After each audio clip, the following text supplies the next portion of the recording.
বগুড়ার সোনাতলায় কিন্ডারগার্টেন শিক্ষার্থীদের বৃত্তি পরীক্ষায় অংশগ্রহণ বাতিলের সিদ্ধান্তের প্রতিবাদে র্যালি, মানববন্ধন ও প্রতিবাদ সভা করেছে দ্য গ্লোবাল কিন্ডারগার্টেন অ্যাসোসিয়েশন।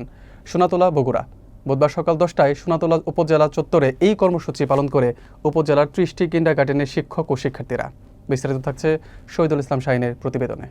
প্রতিবাদ সভায় বক্তব্য রাখেন বাংলাদেশ কিন্ডারগার্টেন অ্যাসোসিয়েশনের সভাপতি GM. Khairul Alam, the global kindergarten অ্যাসোসিয়েশনের সভাপতি এনামুল হক, জাহাঙ্গীর আলম গুড মর্নিং স্কুলের পরিচালক এটিএম রেজাউল করিম মানিক, ক্যামব্রিজ স্কুলের পরিচালক শফিকুল ইসলাম, টিএম মেমোরিয়াল একাডেমির প্রধান শিক্ষক রজব আলী সহ অনেকেই। বক্তারা বলেন, প্রাথমিক ও গণশিক্ষা মন্ত্রণালয়ের এই সিদ্ধান্তে লাখো শিক্ষার্থী ও অভিভাবক হতাশ হয়েছে। কিন্ডারগার্টেন শিক্ষার্থীদের মেধা যাচাইয়ের অন্যতম মাধ্যম বৃত্তি পরীক্ষা, যা বাতিল হলে শিক্ষার্থীদের প্রেরণা কমে যাবে। পরে একটি প্রতিনিধি দল সোনাতলা উপজেলা নির্বাহী অফিসারের মাধ্যমে প্রাথমিক ও গণশিক্ষা মন্ত্রণালয় বরাবর স্মারকলিপি প্রদান করা হয়।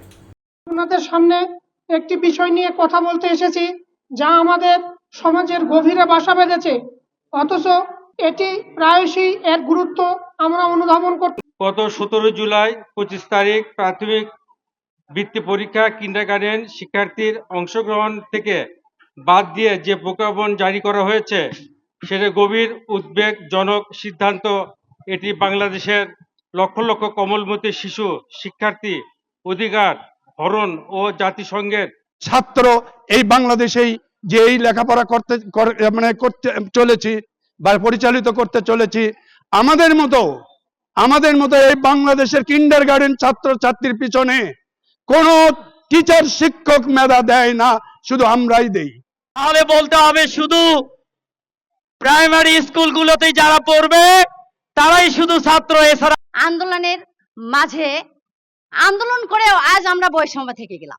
আমরা 2024 সালে বৈষম্য আন্দোলনকারী আমার অক্সফোর্ড কিন্ডারগার্টেন স্কুলের আজকের এই মানববন্ধন অনুষ্ঠানের সকল কেজি স্কুলের পরিচালক, প্রধান শিক্ষক, সহকারী শিক্ষক এবং উপস্থিত প্রাণপ্রিয় ছাত্রছাত্রী করা হচ্ছে, এটা মোটেই এই বাংলাদেশের উপদেষ্টাদের এবং ডক্টর মোহাম্মদ ইউনূস স্যারের কোনো কর্মী সম্ভব হচ্ছে না।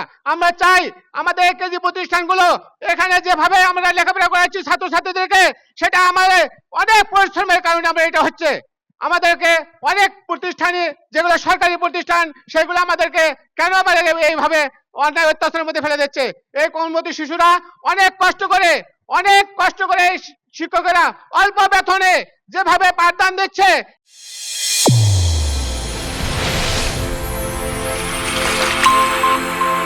চ্যানেল A1 হৃদয়ের স্পন্দন।